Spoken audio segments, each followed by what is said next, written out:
All right. Good evening, guys. So today we're going to be holding a session on life sciences, specifically working on the nervous system. So we're going to kick off with the nervous system and go through some of the nerves that are at play here, and then we're going to shift into the brain, and then after the brain, we're gonna end with the eyes and the ears, essentially. So I'm going to share the whiteboarding window, and then we can then get started with the whole business. Um, so let me just get the whiteboard there. All right, so we'll go all the way to the beginning of the nervous system. So just a quick check. Can you guys give a thumbs up if you can see the whiteboard and you can hear me well? Okay, Priscilla is fine, Rafilo is fine, Tato is fine. Um, Leah. Okay, Leah, your hand is up.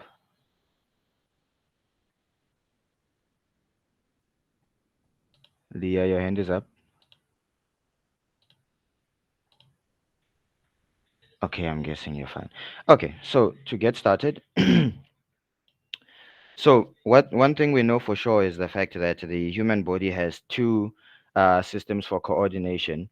Those two systems being the endocrine system, which was covered some time ago. So the endocrine system being one of them, and we recall that the endocrine system is composed of hormones entirely. So this has to do with just hormones as such.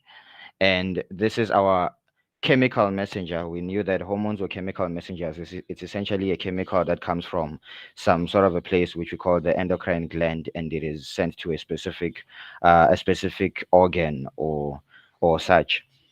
Then the one that we're going to be focusing more on today, that being the nervous system, which is the other one. So each of these have a transporting mechanism.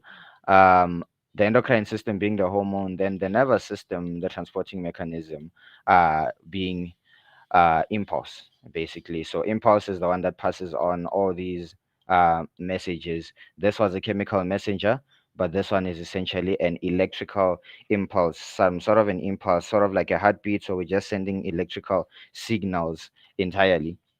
So here, these hormones were sent through the blood, okay, from an endocrine gland, and then they went into the into the blood, and then the blood will take it to wherever it needs to go. But now, this this nervous system, this impulse cannot be carried out by the blood.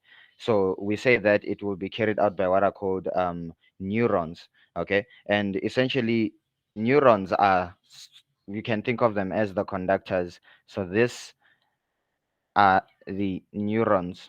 So the nervous system is made up by many of these neurons. Okay, neurons are just like copper wires that carry electricity, and all these neurons, when you group them together, you get what are called nerves. Okay, a nerve is basically when you have multiple neurons entirely. Okay, so we have a whole network of these neurons, and that is entirely the nerves. Hence, the name says the nervous system. And specifically, when we're looking at those nerves, there are different kinds, and we're going to see them as we carry on as well. Some of those nerves that are involved there. So the human nervous system is made up of two parts, the central nervous system and the peripheral nervous system. The central nervous system is composed of the brain and the spinal cord, the brain and the spine. Okay. This is where all responses to any changes in the environment, all responses are generated. Okay, so every response is thought out here. The brain is the one that has to think out all the voluntary responses, like the fact that you have to think entirely before you actually walk. That is one. So the brain is the one that has to do with those voluntary responses. Then the spine is for involuntary. The brain voluntary, and the spine is involuntary, like that. Okay, being those two as such. So um the peripheral nervous system, remember, this is where the thinking happens and all the responses are generated. But now the peripheral nervous system is the one that brings all this impulse to the brain so that the brain can think and figure out what to do entirely. So this peripheral nervous system is composed of two parts. Okay, and these two parts are going to be the autonomic nervous system and the other one. So this brings to the CMS, and also from the CMS, and from the CMS as such. Okay, do we have any questions thus far? Any questions thus far? Okay, by means I'm guessing there are no questions as such.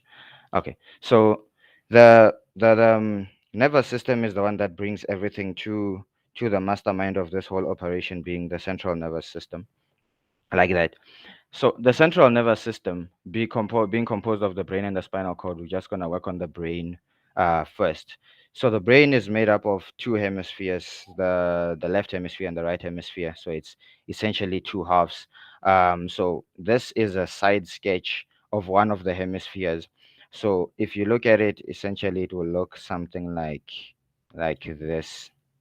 um, it's both hemispheres. So you've got the left hemisphere and the right hemispheres, respectively. So each of these hemispheres, they're obviously going to have all these parts that you are saying right now. So we have the cerebrum, the corpus callosum, the hypothalamus, the cerebellum, and the medulla oblongata. And then in the middle of the brain, remember there are two hemispheres respectively. In the middle here, there is a piece known as the corpus callosum. That's where this goes. So this corpus callosum is the one that is responsible for ensuring that the left and the right hemispheres are able to communicate with one another. So the passing on of information from the left hemisphere and the right hemisphere of the brain happens through that corpus callosum, respectively. So the cerebrum is responsible for reasoning, interpretation, and receiving and interpreting these sensations. So firstly, it's responsible for voluntary actions like the fact that I have to walk, the idea that I have to think it through first and decide that I need to walk. I have to process all that in the cerebrum. And then receiving and interpreting sensations. Sensations are things like, taste, hunger, and so on and so forth. Interpreting those sensations happens in the cerebrum, and the high capacity reasoning, higher thought processes, and all that happens as well inside the cerebrum. And as I've mentioned, the corpus callosum is what connects the left and the right hemisphere of the brain and allows communication between the two. Then we have the hypothalamus. The hypothalamus is the center for hunger, thirst, body sleep, emotions, all those kinds of stuff. Okay. So essentially all sensations are then processed in that hypothalamus. So like the hunger situation I was talking about, it has to be then processed here. So when you are hungry, the hypothalamus is the one that will go and tell your stomach to start producing some acid or whatever the stomach has to do to prepare for you to eat and all that. The fact that you are tired and you need to sleep, that is the hypothalamus at work, and so on and so forth. And then right below, towards the medulla, is the cerebellum. The cerebellum is responsible for coordination of all voluntary action. Now you may see that this one controls, but this one coordinates. This one makes me think that I should do something and then eventually begin doing it.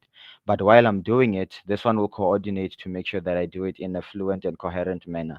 Hence, when I'm walking, I have to figure out where to step, what time, and how, and that is the cerebellum doing it. But me deciding the fact that I have to begin walking and moving the legs, that is the cerebrum, but the cerebellum coordinates all that walking and everything else. and it also then controls muscle tension, and it maintains the balance. And you will see this one at work when we do more on the ear as well. And then the most important one being the medulla oblongata. So the medulla oblongata is basically the one that keeps you alive. It transmits obviously impulses between the nerves and the spinal cord, the brain and the spinal cord, because from this point here going down is the spine, and there's the medulla is actually the opening into the brain from the spinal cord, and it controls involuntary actions such as the heartbeat and the breathing. Hence, it is the most important one. So it controls that heart rate and everything else, and the breathing as well. And all those are involuntary actions as such. Any questions thus far? All right. By means of silence, I'm guessing you guys are fine as we move. Okay. So to continue, we said it's the brain and the spine. So to follow, we have the spine. So the spine looks like that. So at the spine, there's something known as the reflex arc that happens. So remember to associate the spine with what is known as the reflex arc. So the reflex arc is basically a non-voluntary action. It's some sort of a short circuit. You can remember it in that way, even though these are not biological terms. You can remember it as a short circuit. And by it being a short circuit, I mean you just put power on one end and you receive on the other end immediately. It just goes right around the spine. So to look at this, first things first is you're gonna have your any part of your body. It can be the skin or anything. And let's just take the finger for instance, which is an example they love to give in the exam. You'll suppose your finger at some point here touches an inanimate object, maybe it being a needle of some sort. So it then pricks your finger as you touch it. So by so doing, your receptors on your fingers, remember receptors are going to take what is known as a stimulus. A stimulus is just a change in the environment, like the fact that you've been pricked. That's a specific change that has been introduced to you. So they're going to receive that impulse, I mean the stimulus, and they're going to change that stimulus into impulse, into the electrical signal that we want to work with. So they're going to change that. That's the receptors doing that. Then immediately it will be taken by a series of neurons, and these neurons are going to go to the spine. And right now we just need to know the parts of the spine. I'll show you the detail as we go off the entire reflex arc. So it will be carried by some neuron, and carried by another neuron and another neuron and another neuron. And then when it gets into the spine, there's an opening on top of the spine, which is this area here. That is the dorsal root. So it goes into the dorsal root. That is the entry into the spine, the dorsal root, like so. And then it gets into the spine, and then while it's into the spine there's going to be some interneurons within the spine itself, and those interneurons are those that are going to lead it to the exit, and the exit is what is known as the ventral root, which is that part where it exits. And then when it exits through the ventral root, it goes to your muscles that are supposed to respond to that whole change that happens, like you pricking your finger as such. So then it will go to your spine, and then it'll go to your muscles, which are known as the effector muscles, and then they'll have the effect of you moving your finger away from that sharp object as such. So that is the part of the spinal cord. Now, of course, there are other parts that you have to know as well, like the gray and the white matter. They significantly don't have that much work to do. I mean, the gray matter is just the one that carries the neurons itself, and the white matter is the actual bones that you actually see. And if you actually look at a real spine, the colors are actually mixed matched and put the other way around. The white matter on an actual spine is actually gray in color, and the gray one is actually white in color. But that one is just food for thought. Is not exactly that crucial to know.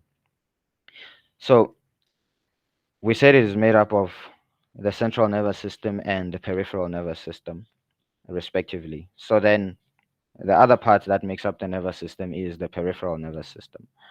And The peripheral nervous system consists of the sensory nerves and motor nerves. Remember, I've mentioned that the central nervous system is where all the thoughts and responses are generated, but then the peripheral nervous system is bringing the impulse to and from the nervous system. It's there to collect the impulse, or rather the stimulus and everything else, and take it to the central nervous system. The central nervous system will think out the response, or if it's the spine, it will just short circuit, as I've mentioned, and then the peripheral nervous system will have to carry it once again back to the muscles. So the peripheral nervous system is there to just conduct all those messages to the central nervous system. So it consists of sensory nerves and motor nerves, and we're going to look at the structure of these two in a bit as well. The motor nerves are subdivided into somatic nervous system and the autonomic nervous system. Okay, so the somatic nervous system is the one that we use for voluntary responses. Okay, voluntary, and I'm going to show you a diagram right now. And then the autonomic is for involuntary responses. Okay, so the somatic system conducts nerve impulses from the central nervous system to the voluntary muscles. Okay, as I've mentioned. Okay, so that is the one that collects. So the keyword that we're actually looking for essentially is the two part. So this is the one that carries to the nervous system. So in the case of the reflex arc that we had here, we would have this part being that one. Okay, that being the somatic nervous system. It's the one that carries from the central nervous system to the muscles, and it controls the voluntary actions like the running and everything else. And I'm sure you can figure out that in a simple action such as just running, it has to be thought out in the brain, and then the brain will have to tell the somatic nervous system. It will give the message to the somatic nervous system, and the somatic nervous system will take that message that you have to run to your legs essentially, and that's how it works out. Then the autonomic nervous system conducts nerve impulses from the central nervous system. Okay, so the keyword being from the nervous system to the central, I mean, from it conducts impulses from the nervous system to the involuntary muscles, that being the glands and the involuntaries. So this is the one, as I've mentioned, for involuntaries. So here you you're collecting you're collecting information using those autonomic nervous system, hence the stimuli and everything else that I have mentioned. So here we're collecting from. Okay, as such. Then here's the diagram to explain the entire thing. So on the left, that is the central nervous system consisting of only the brain and the spinal cord, respectively. So that is your central nervous system, like that. And then the peripheral nervous system is all those branches of neurons, and all together being nerves. It is all those ones that do the whole messaging of to and from, and that is the peripheral nervous system. And the peripheral nervous system is the one that we subdivided into two, and we divided it into the autonomic nervous system and the somatic nervous system. Okay, and we mentioned the autonomic nervous system communicates with organs. Okay, and the somatic nervous system communicates with the sense organs and the voluntary muscles. And then the autonomic nervous system itself, again, this can get quite complicated. So the autonomic nervous system as well is also subdivided as well into the somatic, the sympathetic, and the parasympathetic nervous system. So to put it this way, the sympathetic nervous system is the one that we commonly use in case of an emergency. Okay. In the case of an emergency, then the sympathetic nervous system is the one that's really at play.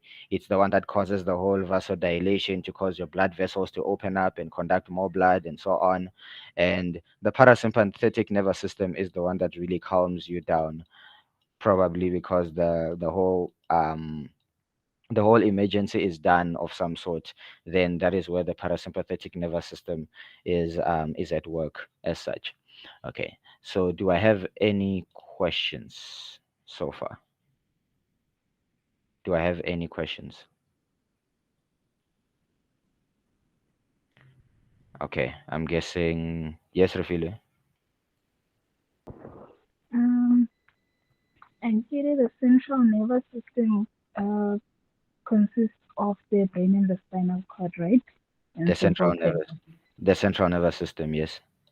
Yeah. So the peripheral nervous system, what's happening there? The peripheral nervous system, as I've mentioned, let's put it like this, ne? Let's think about it in this way. Um, you have your boss who tells you what to do, and then you have you, okay, and then you have the business here. This is the peripheral nervous system. It's the one that's running between here. It's the one that's getting some information and asking the boss, what do I do? And then the boss will tell him, do this, and then he'll go and pass it down to the muscles that have to do the work there. So that is the peripheral nervous system. Neuron. As you can see, it's those branches of those nerves throughout the body, not including the brain and the spinal nerves. Okay. That's the neuron. Yeah. So in short, peripheral nervous system consists of the neurons. Yes, it consists of the neurons. Okay, thank you. Yes. Any other questions? All right. By means of silence, I'm guessing there are no further questions. All right. So moving on. So these are the two most important neurons that you have to know.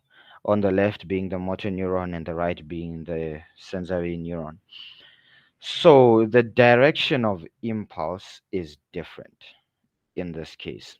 Okay, the direction of impulse is different. So the sensory neurons are the ones you would commonly find on this part of the reflex arc, the one that goes into the dorsal root. This is where you'd find your sensory neuron, because at some point in time, from the receptor, this receptor, as I've mentioned, is going to receive a stimulus, convert it into an impulse, and then give it to the sensory neuron. And the sensory neuron will be responsible for taking it all the way to the dorsal root. Okay, so that is the structure of your sensory neuron. So you've got dendrites. Dendrites are the ones that receive. So entirely, then the impulse would actually come in through the dendrites. As you can see by means of that arrow, that is the direction of transmission. So it will go in through the dendrites, and then it will travel through the axon. And the axon is obviously guarded by these Schwann cells, which make up what is known as the myelin sheath. You'll see it in more detail on the motor neuron. So it will travel via the axon like that, and then it will get to the other terminal dendrites there, and then it will go over to the next sensory neuron. And keep in mind that neurons will never touch. They will never touch one another. So it's not like one complete cable entirely. So they do not touch. So essentially, what is happening is you have one neuron, and then there is a gap in between, and then you have another neuron, respectively, like that. So the name of that gap that we have there is what we know as the synapse gap. Okay, and what happens at the synapse is it looks something like this.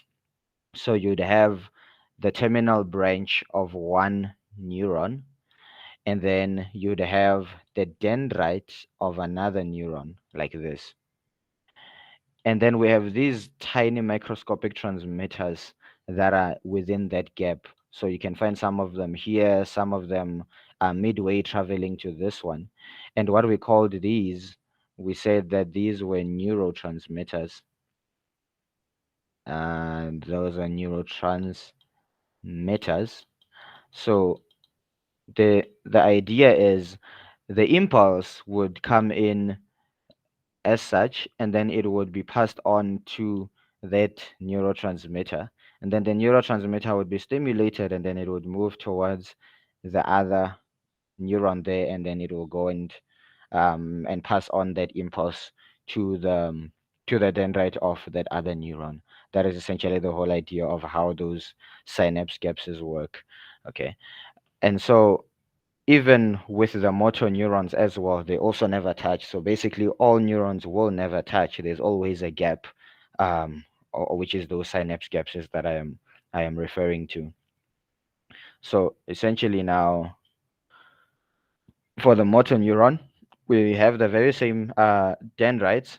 And this time, I'm sure you can see that the nucleus is now located right at the top terminal. So for the for the sensory neuron, we can find that the nucleus is there, but for the motor neuron, it is right at the dendrites. So impulse would be collected through the dendrites by means of the arrow. You can see that the direction of transmission once again. So it is received there by the dendrites, and then it travels down the axon like that. So it would go down the axon once again, and remember it is guarded by the myelin sheath. And remember, the myelin sheath is made up of Schwann cells. It's the kind of cells that make up the myelin sheath. So it will travel down and then to the terminal branches once again. And the terminal branches, remember, there's a synapse gap again, and then it will go to the next one and the next one and the next one. And that is essentially how they work. Now, of course, these are not the only neurons that exist in the nervous system. So this was just the sensory neuron and the motor neuron. Now, I showed you these ones because they are the ones that you essentially have to know their structures. Um, of course, there were others, like the interneuron was one of them. And remember, the interneuron is the one that is inside the spine. And then we had the connector neuron. And the connector neuron is the one that we find between other neurons as such, just to extend a gap of some sort. Okay, so before we then touch into the eye, you have to know the disorders that are associated with the nervous system. So the disorders are not that complicated. So, firstly, there are disorders associated with the brain only, and the disorder associated with the brain is the one that we know as Alzheimer's disease. So, it's Alzheimer's, Alzheimer's disease, and a symptom of Alzheimer's disease is what they know as dementia. And dementia is all about it's all about you forgetting. And the reason the reason, or actually how this disorder comes out, we can actually see this by means of looking at the brain. So when we look at the brain, we know the brain is housed inside the skull, the human skull, but the brain is surrounded by these muscles. Okay, they are essentially surrounding the brain like so, and these muscles are called meninges. uh Meninges. So this Alzheimer's disease is caused by what is known as meningitis. When these meninges begin to deteriorate and they are no longer there to protect the brain, and then you're gonna begin to have temporary memory loss and so on and so forth. And that is the dementia and how that Alzheimer's disease comes out. So meninges, and then you can have meningitis, which is where those muscles that are supposed to be protecting the brain. And remember, these meninges as well, they are also protecting the spine as such.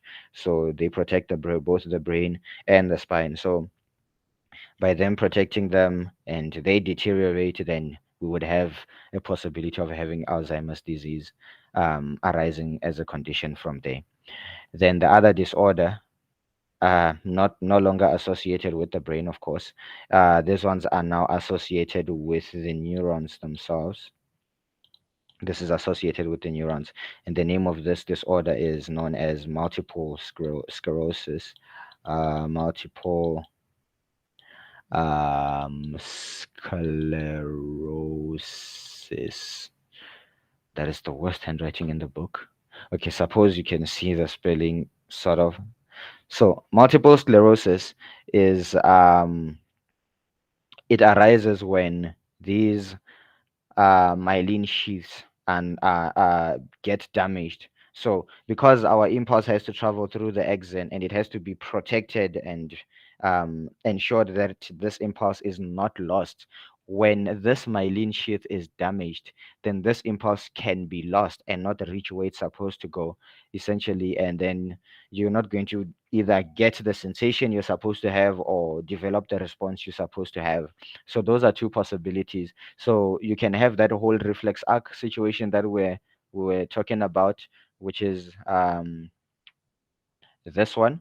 So you can have this reflex arc not completing itself. Maybe you had your multiple sclerosis happening at your sensory neurons.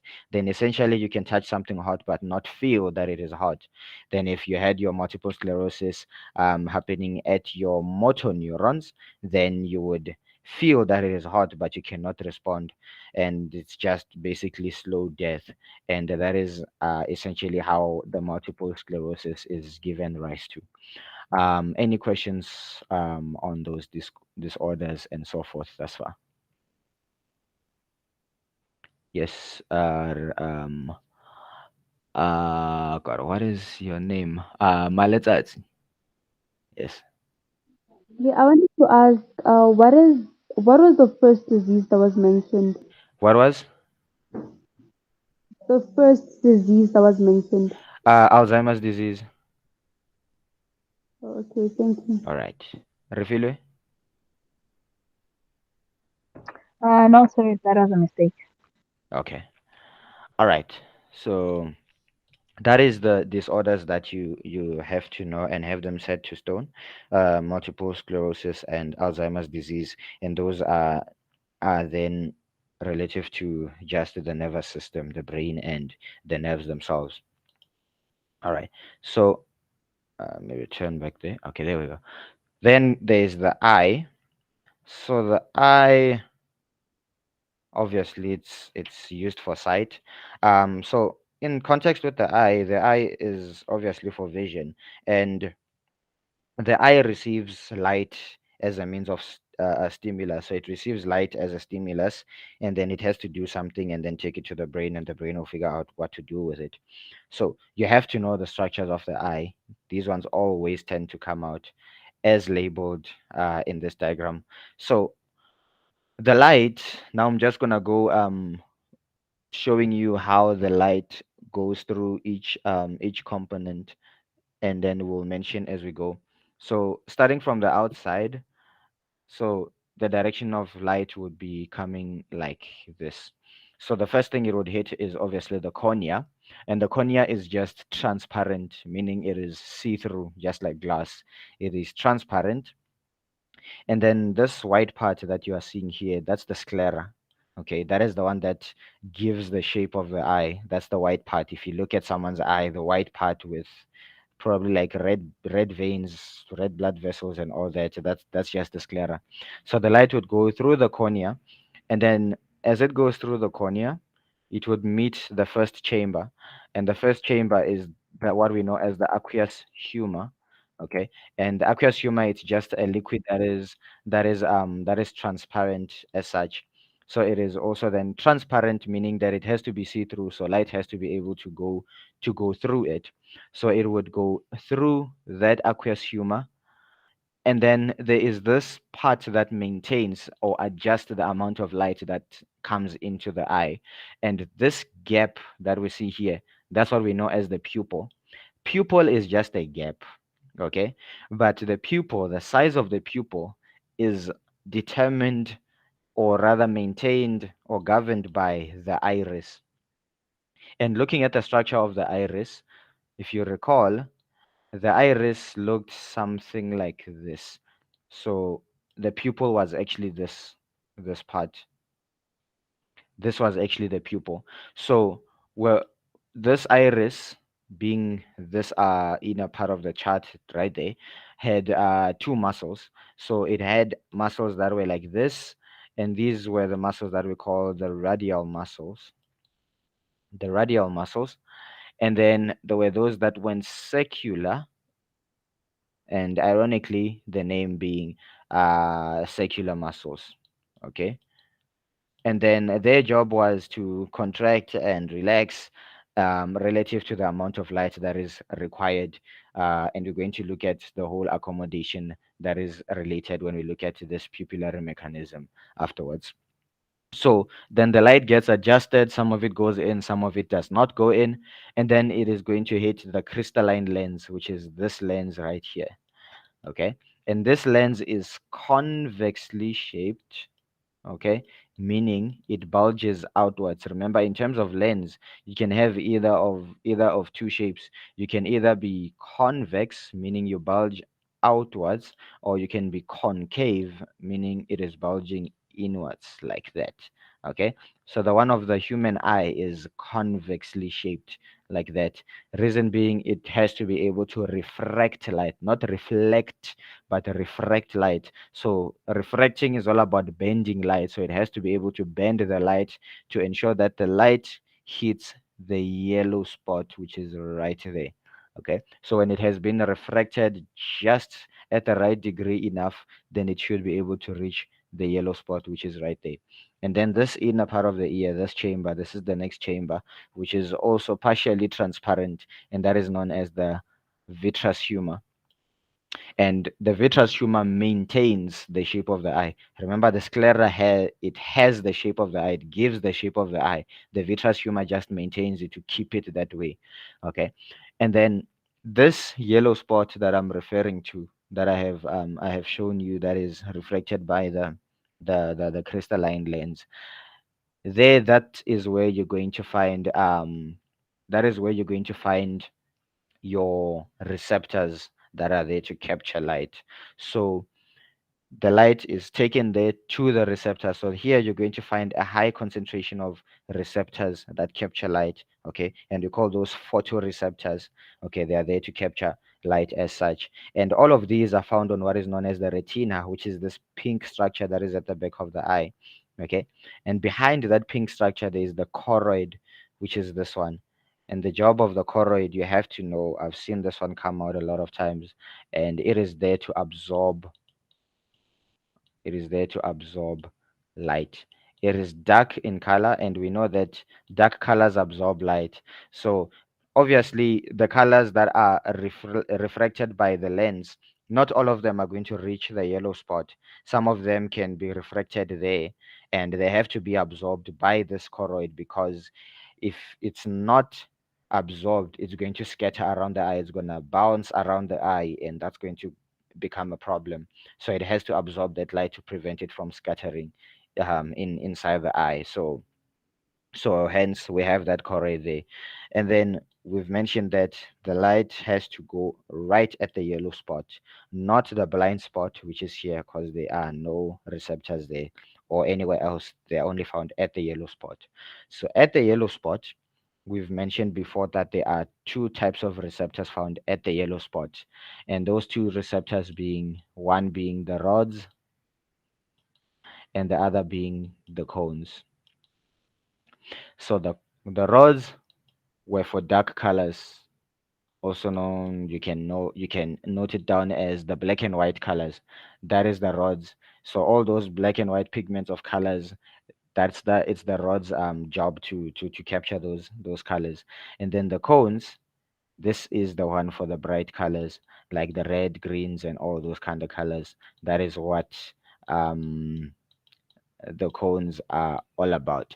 So they are there to receive those colors, and all of those two photoreceptors, they are found at the yellow spot.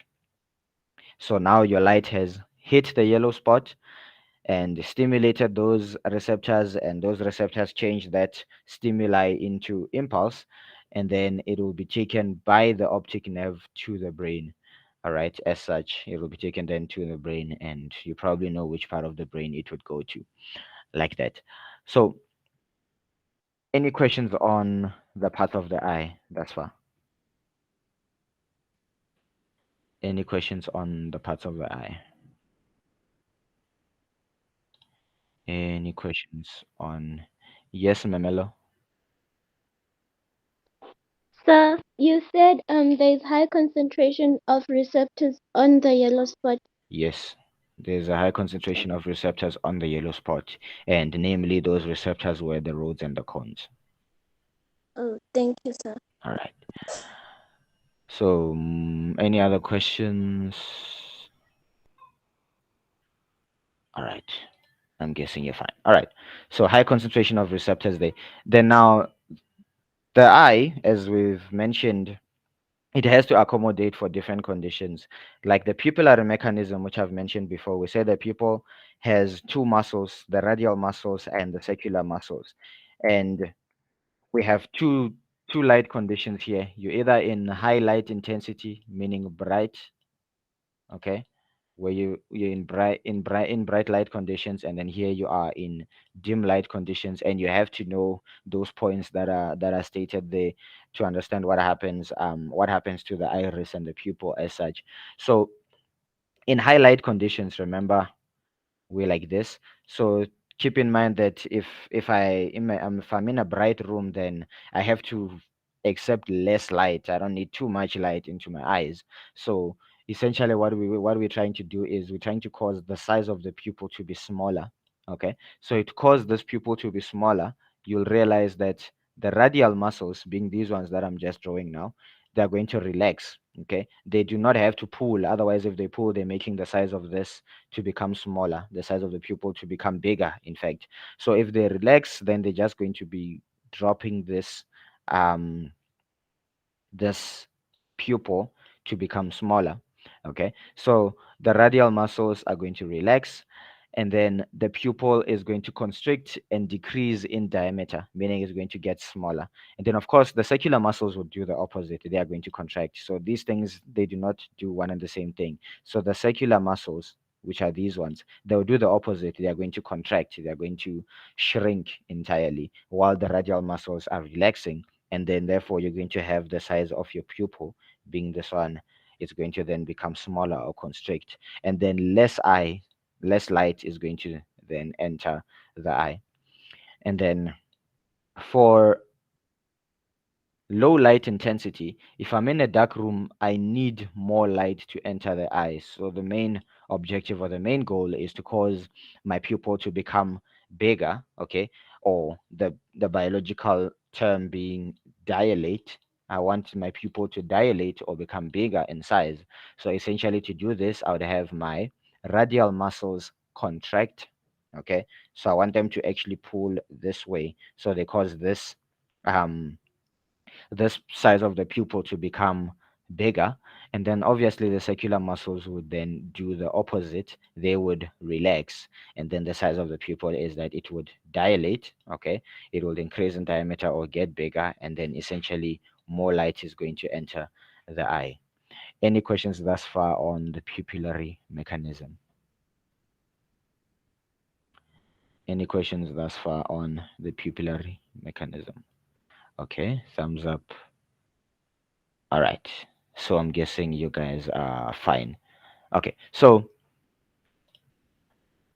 then there is the accommodation of the lens. So the lens is responsible for ensuring that you are able to see an object that is either further or nearer.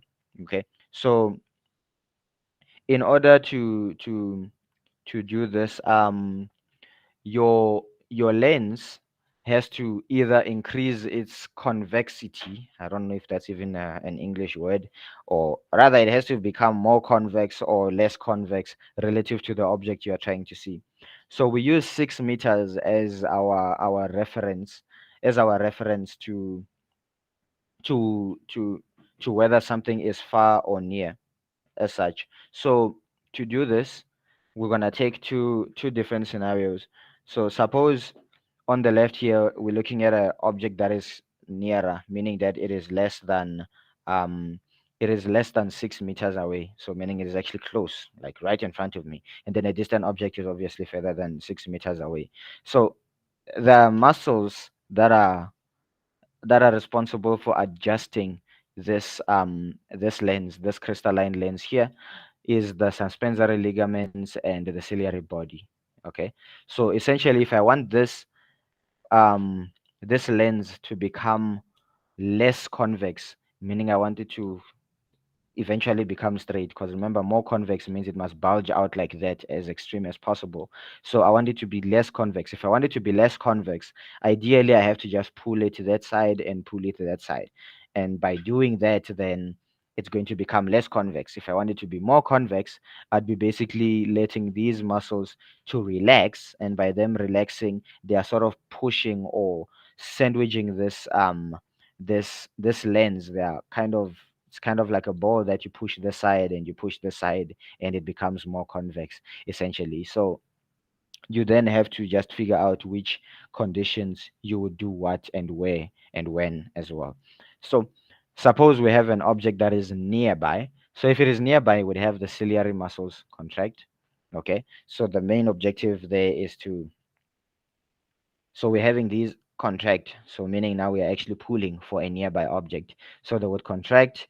The sclera is pulled forward. This is obviously not important. um, the suspensory ligaments would relax. So obviously, opposites and opposites. The word that they want at this point in time is actually to slacken. So you would have to mention that the suspensory ligaments become slack, and the opposite of slack is actually taut. So that becomes slack. Then the tension in the lens would decrease. Okay, so that just means that there's a lot of pulling that is happening within the crystalline lens like that. Okay, tension in the lens capsule would decrease, and the lens becomes thicker, more convex like that. So it would become more convex. The refractive power increases, meaning it bends the light more, so it reaches that yellow spot that I was talking about, and the light rays are bent inwards more, and a clear image is formed at the back of the retina and so on. And then for a distant object, the opposite would suffice. So instead of the ciliary muscles contracting, this time they are relaxing.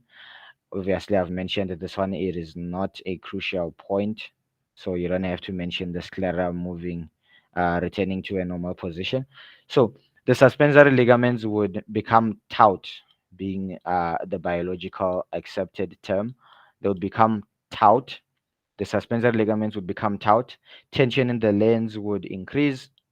Okay, so now it's becoming less convex. So hence the tension, because it's being pulled from either end to become less convex. Okay, because it's seeing an object that is further. The refractive power would decrease, so it actually refracts that object less. The light rays are bent inwards less, because I mean, you can see the refractive power when it's like this, or it's just poor. Whereas if it is more convex like that, then the refractive power is more. So the refractive power of the lens decreases, and the light rays are bent inwards less, and then you'd have a clear image. This point, I don't know why they wanted this point, but you have to also state this point that a clear image is formed at the back of the retina. Okay. Any questions on the accommodation of the lens? Any questions on the accommodation of the lens? All right. So by means of silence, I'm guessing you guys are fine. So that covers the eye.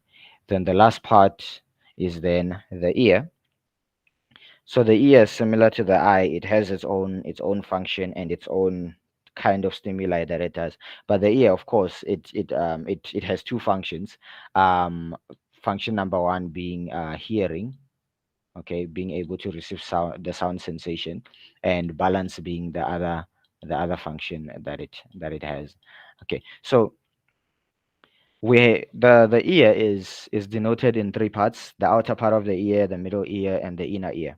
So we're going to go through each part relative to sound first, and then we're going to do the balance last.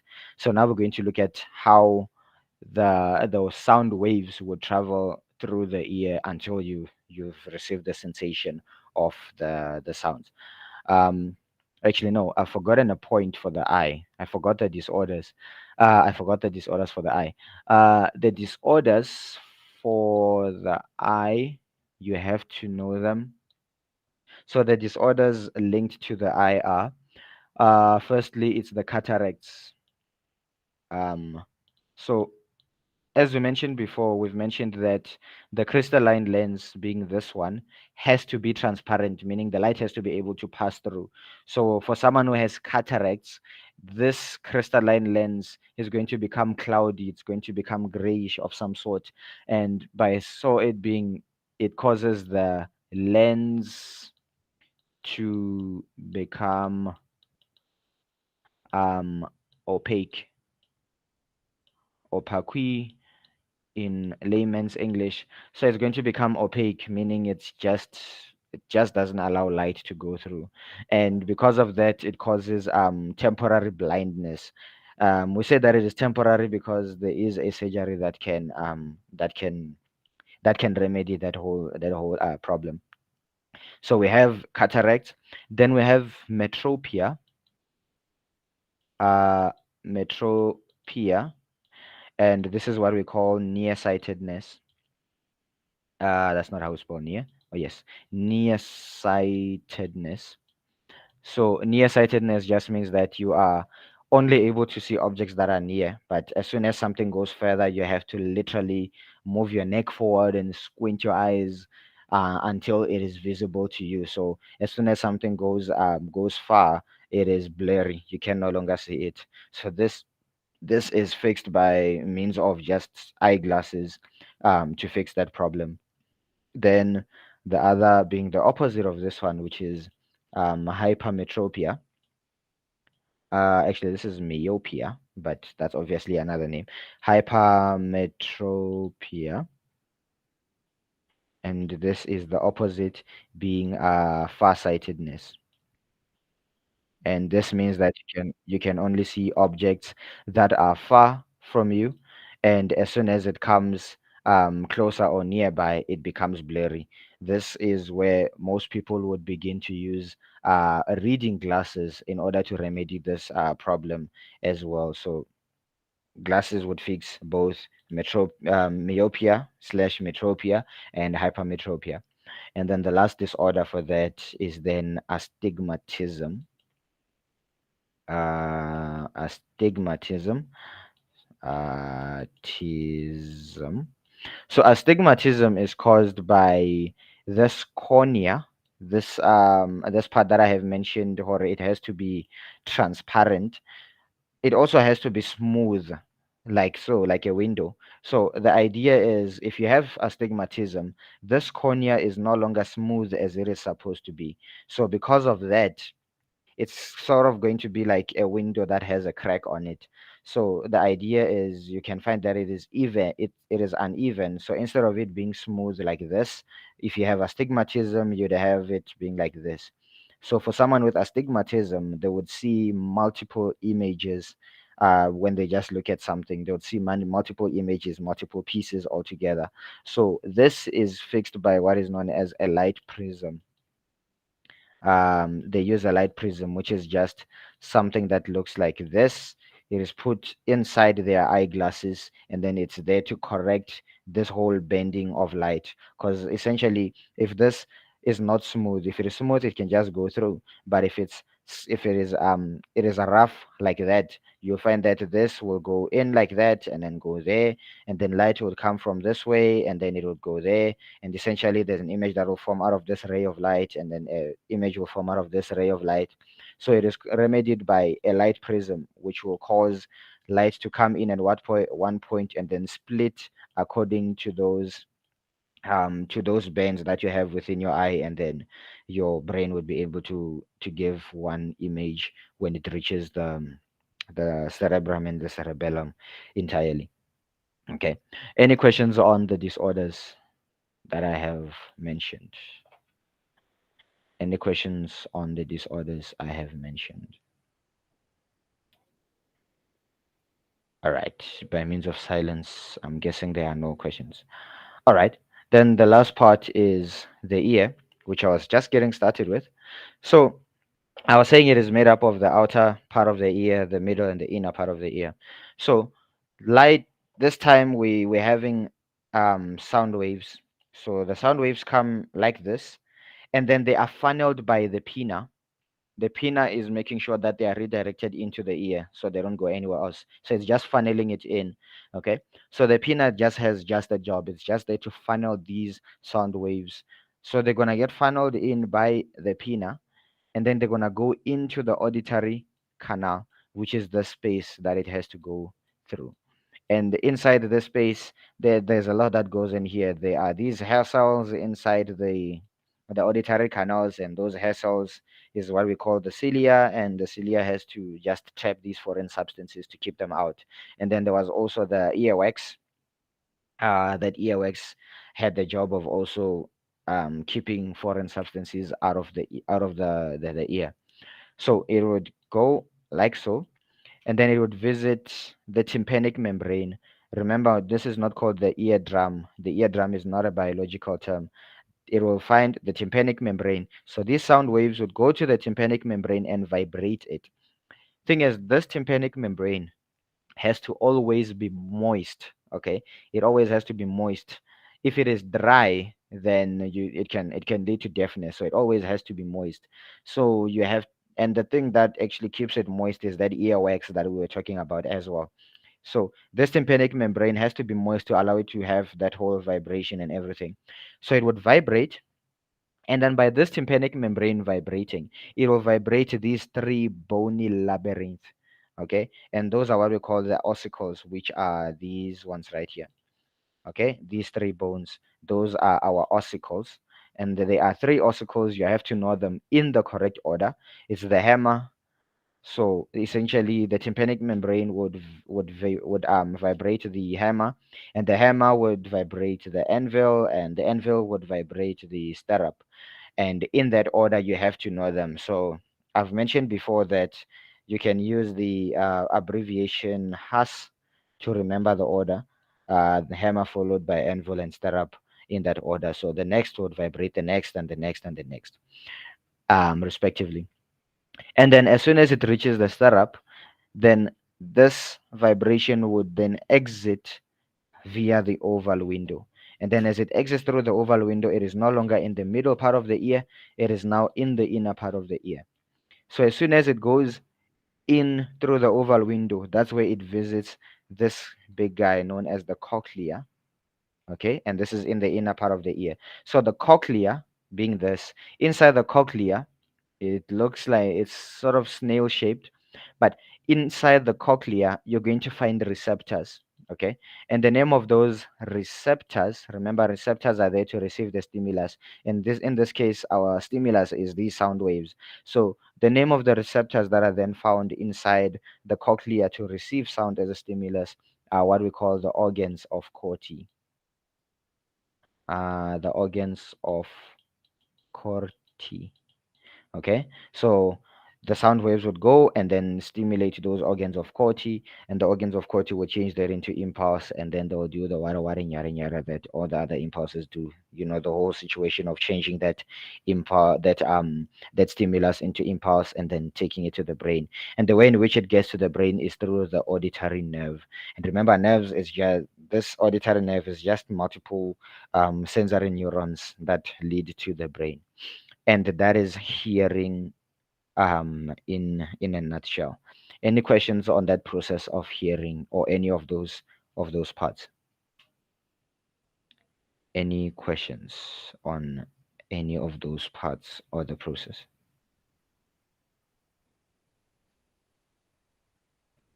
All right, so by silence I'm guessing you guys are fine. So then the balance part of it happens in the inner part of the ear, but it happens inside the structure, which is this one, known as the semicircular canals.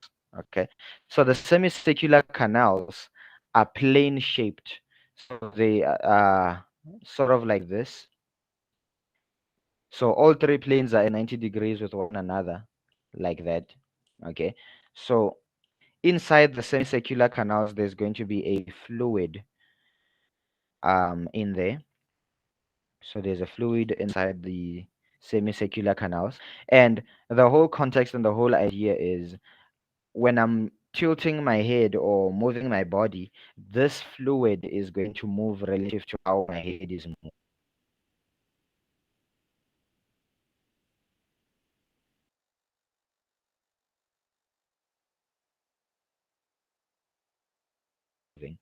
Okay, and the name of this fluid, by the it is because it's the name of that fluid. So essentially, I'm tilting my head side to side or up and down, and the receptors which are found at the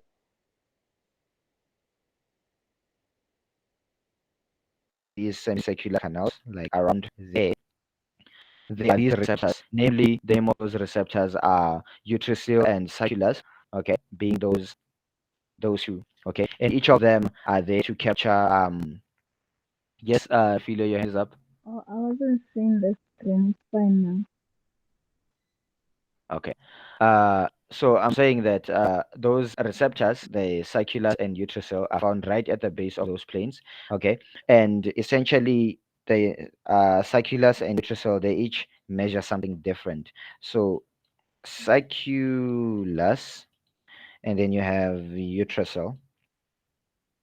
So judging by the diagram, you can actually see which one measures what. So let me just erase some of this. Let me move this there so I can get the eraser uh here just to clean it up a bit. So the sacculus and utrosil, they have to measure either two things. It's going to be the angular movement, meaning your head turning side to side, and the gravitational movement, meaning the whole up to down motion. So the sacculus being the one found around this base is the one that we're going to use for our gravitational movement. So I'm just gonna say gravity. So essentially, this is up to down movement. So this is then measured by this plane. Okay. So you moving your head up and down is going to be is going to move this endo length, and then those circulars receptors at the base, they are going to measure whether the endo length is present or not, and then they're going to tell the brain what is going on. And then the utrosil, this is for lateral, okay, meaning the side to side. When you're tilting your head or turning your head from side to side, then essentially they are going to do to measure that. So these ones are here. So this fluid would move like that, and then this utrosil would measure, or rather feel, whether this endo length is there or not, and then it will take that message to the brain, and the part of the brain being responsible for that is the cerebellum. Okay, any questions thus far?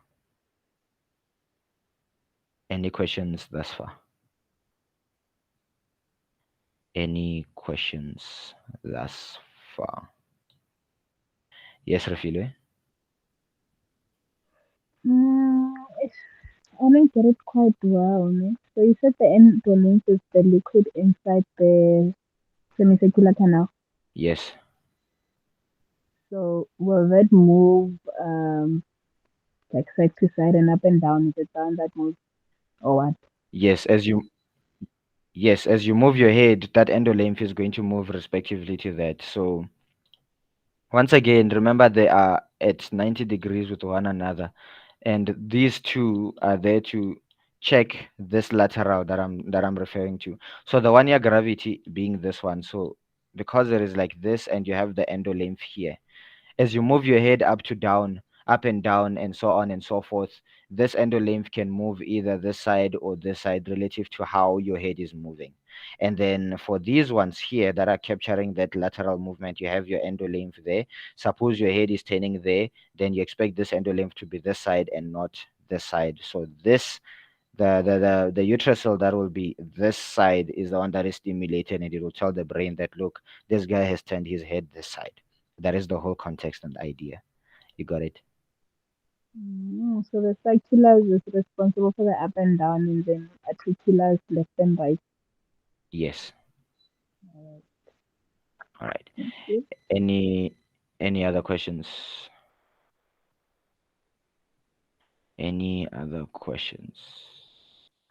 All right. Then lastly, it's the disorders, the disorders of the ear. So for the ear, there is a couple of them. So there's obviously temporary deafness. Okay. So when we're looking at temporary deafness, you can be temporarily deaf. It can be caused by either of these two. Number one, it can be because of your tympanic membrane, or it can be because of your cochlea. So either of those two. So if it is being the tympanic membrane, it just means that it is not vibrating as it is supposed to. And when it is not doing that, then you're going to have the remedy of what is known as a hearing aid. A hearing aid. So the hearing aid is just like a microphone that is shoved into your ear, and then it has like the whole micy thing outside. It will be put like behind your pinna, so it will be placed like somewhere here, and then it will go into your ear, and then all the way until the cochlea. So all the sounds will be recorded there, and then they're taken directly to the cochlea because the tympanic membrane is useless technically. So if the tympanic membrane is a problem, then the hearing aids are going to be the solution. Then if it is the cochlea, this is where you're going to have cochlear implant. That is not the right spelling. That's where you're going to get the cochlear implants as means of solution.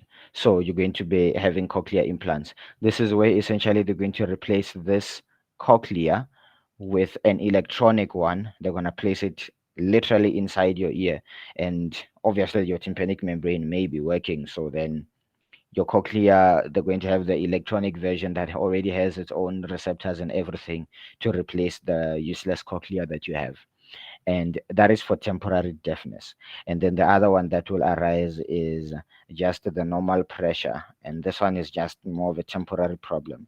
So pressure can build up in the inner part of the ear, meaning like this whole part. You can have a lot of pressure that builds up. So the context and the idea is it's normally not supposed to happen. You're not supposed to normally have all this pressure building up in your ear.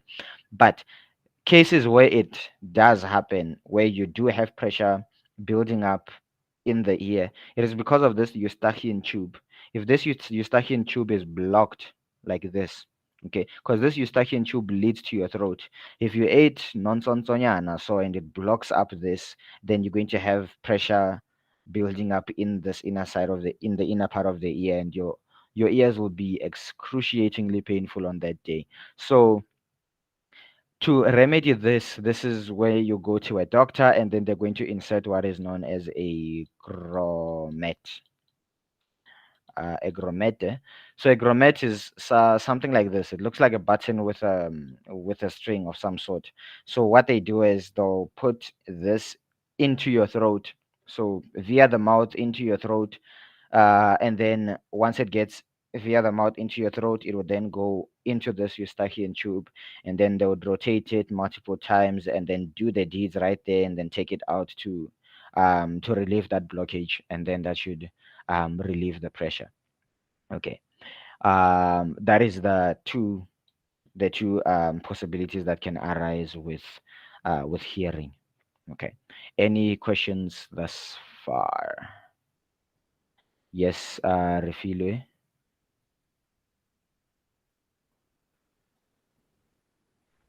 I'm sorry. I didn't realize my hand was up. Okay. Nelissa. Can you please state the functions of the different parts of the ear? As mentioned once again, I've mentioned it with relation to how sound goes through. I've mentioned the pinna is there to trap the sound and funnel it into the inner part of the ear.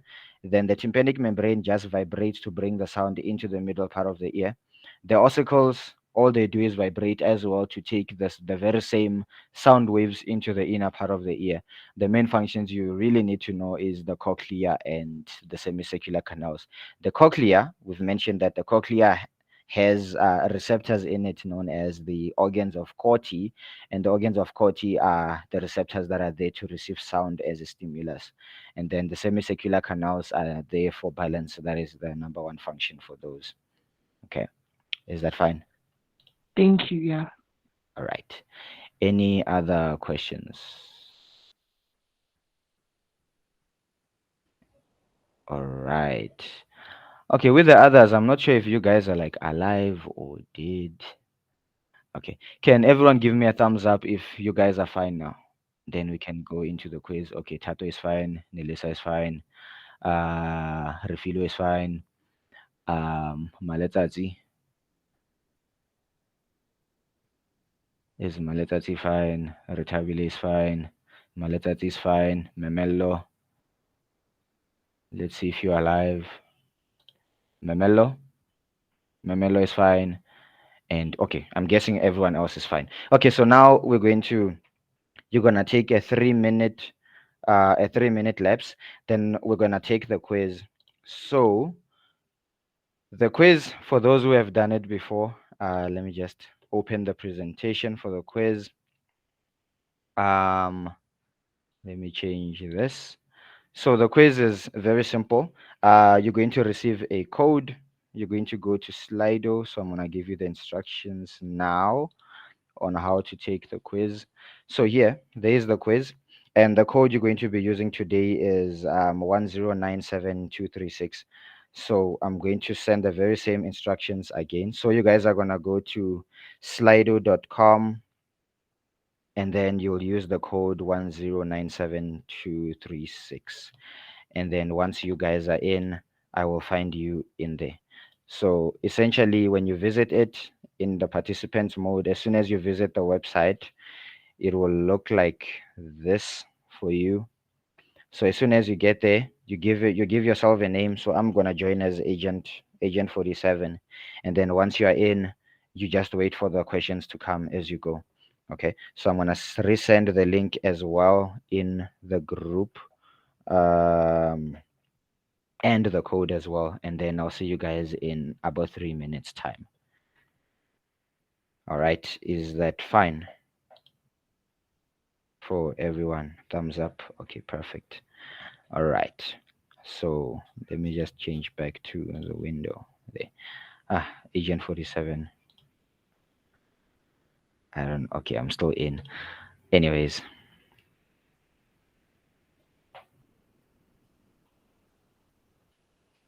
so it is slido.com.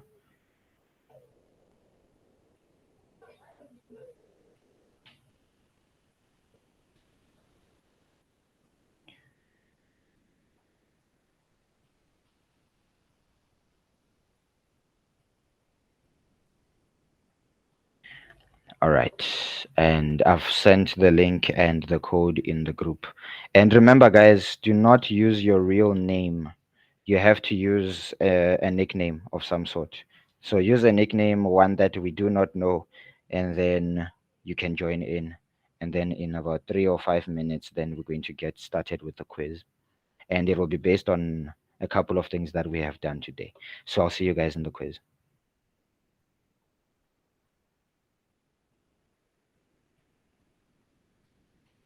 I'm also gonna send I should actually send a short link. Yeah, I'm gonna send a short link.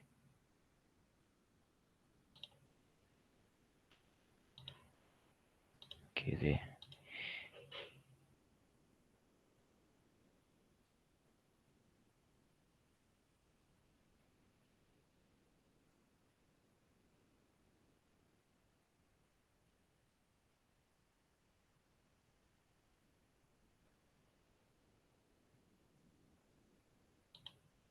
The code. What's the code? I've sent a full link in the group. You can use the full link that I've just sent in the group now. The recent one with events and everything. You can use that okay. one.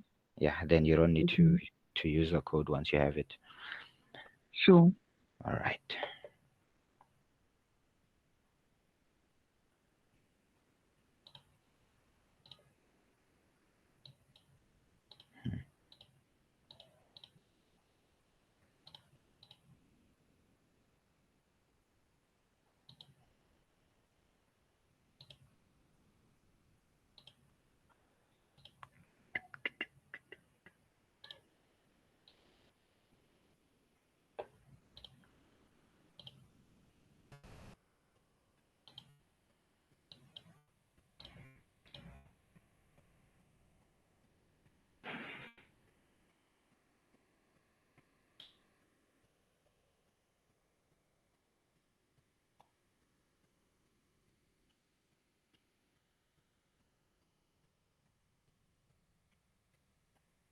Okay.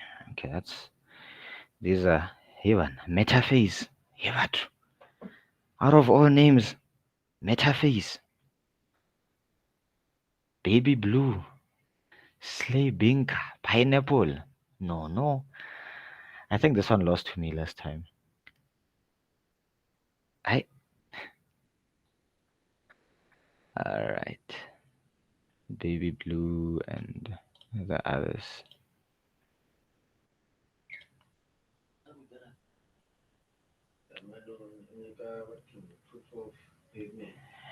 Alright, so we are awaiting for you guys. Link has been sent in the group, and then in the next minute we begin the quiz. We'll use in the next minute.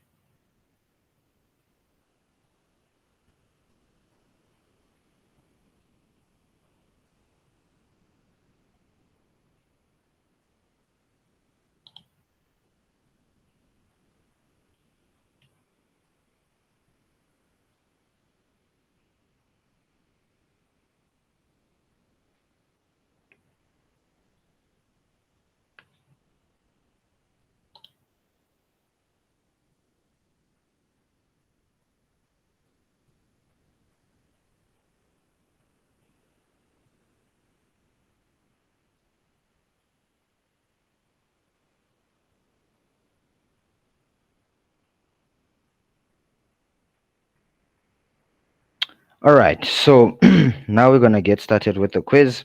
So a question is going to appear on your screen as we go, and just ensure that you answer it as quick as possible, and of course it has to be correct. So your points will be awarded based on how fast you answered and whether or not you got the correct question. Okay, so now we're going to get started. Okay, so question 1, the part of the brain responsible for high capacity thinking and reasoning. Remember, you are timed on this. The part of the brain responsible for high capacity thinking and reasoning. Is it the cerebrum, medulla oblongata, cerebellum, or the corpus callosum? Which Tinesh, one how is does it? this work? Where do we answer? You Step just click in. on the answer. No, you just click on the answer that you feel is correct. That's as I easy as don't that. see anything was now on my side. You don't see anything. Uh-uh. Oh, Okay. yes.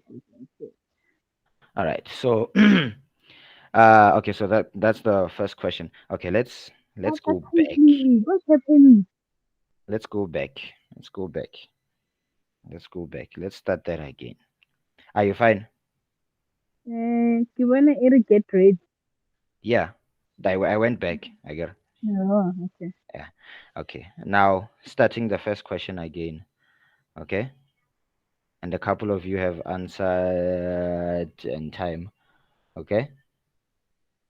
So the question was then the part of the brain responsible for high capacity thinking and reasoning, and the options there were cerebrum, medulla oblongata, cerebellum, corpus callosum, and those were your responses. Many chose the cerebrum, others 0% for the others. So obviously the correct answer for that is the cerebrum. And then the leaderboard, we have Lolo on number 1, followed by Lerato, Anonymous, Metaphase, and Happy. All right, next question. Now, which is that one? The receptor. Oops. Okay, there's the leaderboard. You guys are fine. Can I go to the next question? Yeah, you can. Okay. The receptor in the ear that receives sound as a stimulus and changes it into impulse. The receptor in the ear that receives sound as a stimulus and changes it into impulse. Is it utracil, crystalline maculae, organs of Corti, or auditory nerve? Okay, 5 people have answered. 6. Okay. All right, 6 people. The others 7, 8. Okay, and the last one has not yet answered. There's one who has not yet answered. They'll find us in front. And the correct okay. This one this one is twisted. So the correct answer for that is the organs of Corti. And then on the leaderboard, okay, there's no leaderboard. Okay, the guard cells that protect impulse, okay, in the axon to ensure that it is not lost. What's the answer there? Neurotransmitters, nodes of Renfrew, synaptic cleft, axon heel lock, or myelin sheath?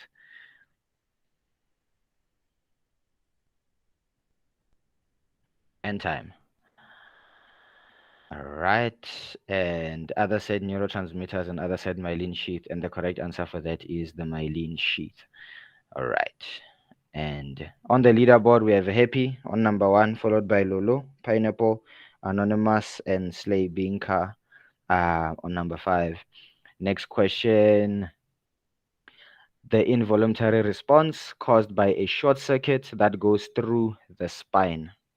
Is it reflex action, spinal reflex, synaptic response, motor response, or involuntary action? 7 seconds in.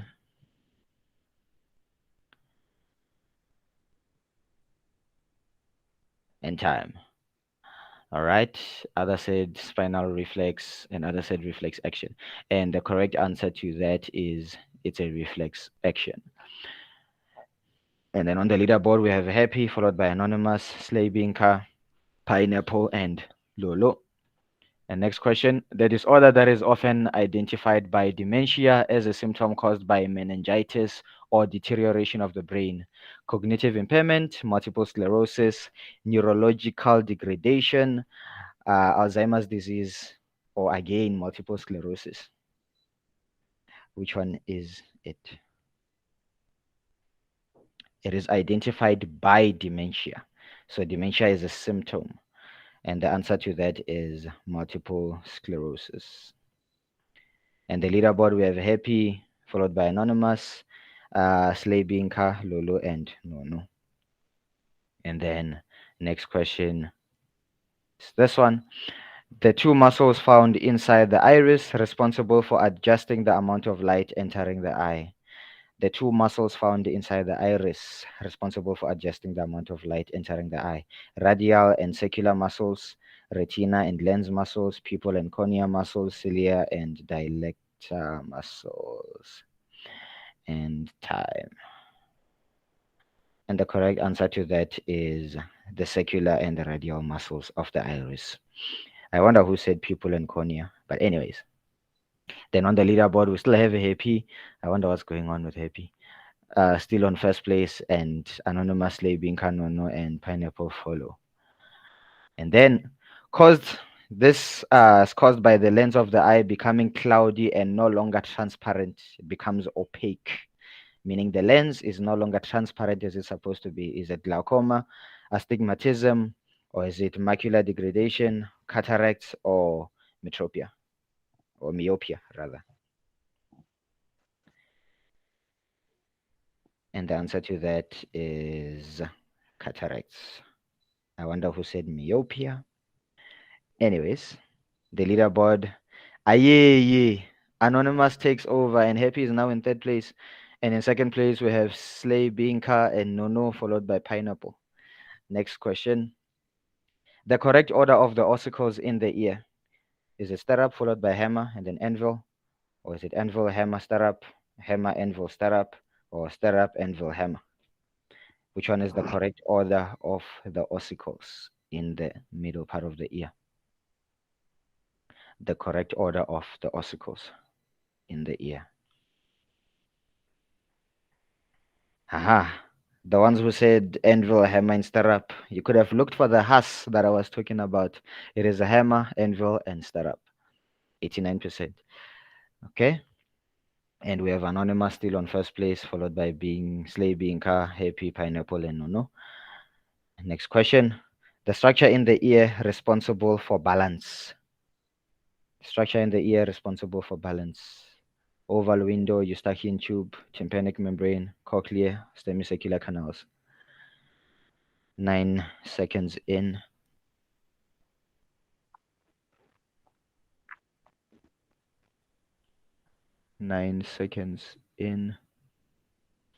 Okay, others said Eustachian tube, tympanic membrane, semicircular canals, and the correct answer for that is That's an error. Hey, I made a mistake in that. It's supposed to be semicircular canals. Um, yeah, it's supposed to be semicircular canals, not tympanic membrane. Should have fixed that. Anywho, next question. So in the leaderboard, it could have been anyone here, and honestly, but that's how the leaderboard is standing now. And then the next question: the dark part at the back of the eye that is responsible for absorbing light to prevent it from scattering in the eye. It's dark and it's at the back of the eye. Is it choroid, iris, conjunctiva, sclera, or retina? Which one is it? Which one is it? Which one is it? And the answer to that is, oh, that's an error as well. It's supposed to be a choroid. What is wrong with me today? It's supposed to be the the choroid. Ah, hi man. I'm hungry, guys. And then the last question, which hopefully shouldn't have an error. The receptors in the eye responsible for seeing color. The one responsible for seeing color. Which one is it? Rods, ganglia, optic nerve, cones, bipolar cells. I honestly don't know what bipolar cells are. Which one is it? 6 seconds in, 8 answers in.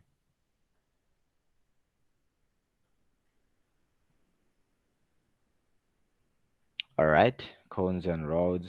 And the correct answer to that is cones. The C is for the color, as mentioned. And then the final leaderboard, we have Usley Binka in first place, followed by Happy, and then lastly, Anonymous. Okay, not lastly, third place is Anonymous, then Pineapple and Metaphase. And the hardest question was the dark part of the eye. Yeah, and that one had an error. But nonetheless, I'm gonna capture this and then I'll send this in the group. So that is the end of the quiz, guys. And I should have fixed a couple of those questions. Anywho, do you guys have any questions before I close off? Any questions?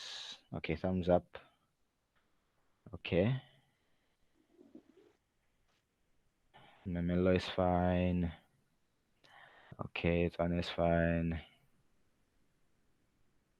All right. All right. So good night, guys, and we shall continue or do this some other time. You'll be updated provided there is another session moving on. Good night, guys.